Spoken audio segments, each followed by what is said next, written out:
Hey, Earl.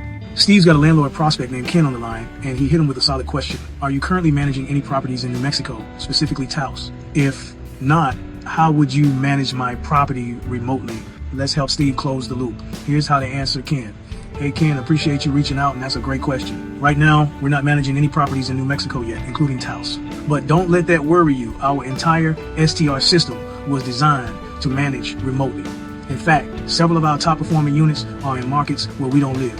Here's how we make that work. 1. Local team on the ground. We help our clients set up a reliable cleaning crew, handyman, and emergency contact network, so boots on the ground issues are always covered.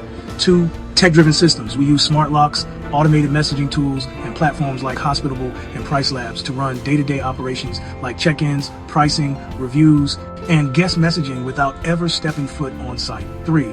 Strategy plus performance. We optimize your listing, manage guest experience, and handle pricing strategy to maximize occupancy and increase net income while giving you full transparency and control. 4. Owner alignment. You're still in the loop. You approve strategy, get performance reports, and can reach us anytime, but we're carrying the operational load. What's next? If/when Ken is ready, we'd set up a 15-minute Zoom walkthrough to go over his property in Taos, explain the projections, and make sure it's the right fit for both sides. Poll questions for Steve to ask Ken if helpful. 1. Are you currently self-managing your Taos property? Yes, no, or I have a co-host/team too. If we could increase your net income 20 to 30% and take the day-to-day off your plate, would you be open to a short discovery call? Definitely, possibly, or not right now.